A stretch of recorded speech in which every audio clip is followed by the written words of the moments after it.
Hello A-Sven-gers, it's me, Svenny McG. Now, a little while ago I did an unboxing of this beauty here. This is a Sega Genesis. Now, of course, those models always come with an RF connector, a simple single plug that you put right into the RF out on the back of the console, and then connect the coaxial to your television, giving you both audio and visual through one cable connection. Many will tell you, however, that this is not the best way to get the output because you're going to get mono single channel audio and your video quality can bleed through by carrying the audio as well, therefore not giving you perhaps the cleanest picture.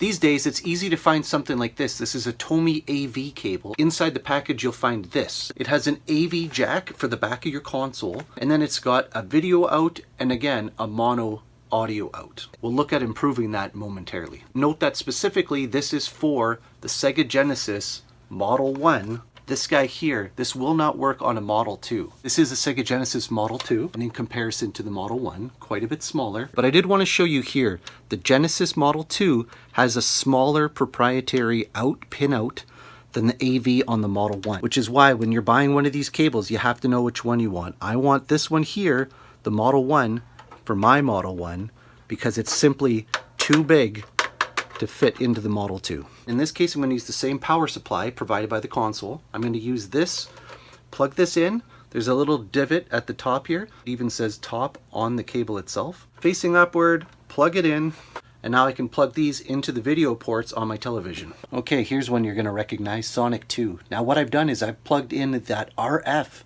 into the television, as well as our new AV cables right here. What I'm going to do is I'll jump between the two just for a look at the video quality.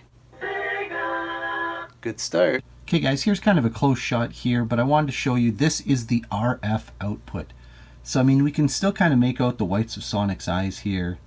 The Sonic comes across almost as Sonic, but you know, just notice the X, notice the 3, some of the jaggies in here, and I'm going to jump back over to that composite. Let's do it live so you guys don't have to see a jump cut. Just notice how around his eyes it looks a little bit clearer. That 3 has less blurring here. The X is still not the greatest. Watch this. Watch from here. This is the 3 on composite. We're going to go right to the RF. Notice how the color just blends a little bit more. And that eyeball looks quite a bit more weird. Watch this. Again, just a little bit more whites pronounced around it there. And that, to me, it looks a lot sharper here. Okay, same here. This is Sonic here on composite. Him and Tails. Let's check it out on RF. What do you think? Do you see a little bit more of a bleed here? The blue coming into his eye? As opposed to here, again, back on the composite.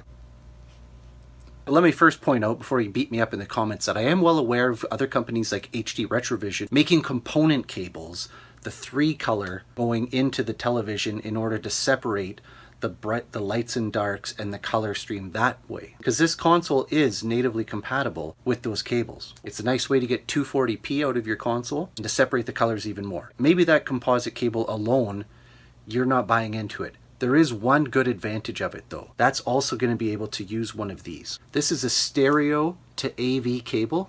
And you'll recall here on the Model 1, on the front, there's a stereo headphone jack right here. So I'm going to plug this in, and now what I'm going to do is I'm going to remove with the audio visual. I'm going to not use the mono audio coming out of the back there, but I'm going to use the stereo inputs from that front plug plus the video.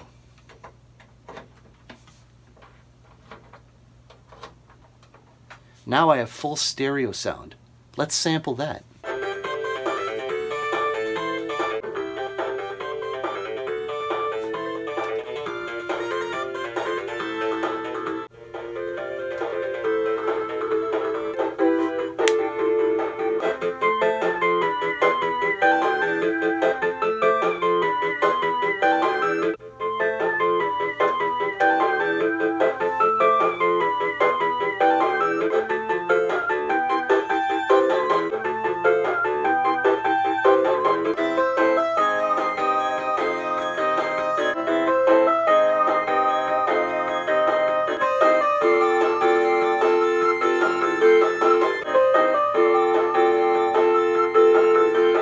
So I hope today's video helped demonstrate some of that audio differences you can get by using the stereo and of course by using composite input for video. Coming up next, we're going to use all of that and rig it up to one of these guys, so make sure you stay tuned to check that out. Appreciate anybody that likes, subscribes, leaves a comment below, and until I see you guys soon, please take care and be good to each other. Bye now.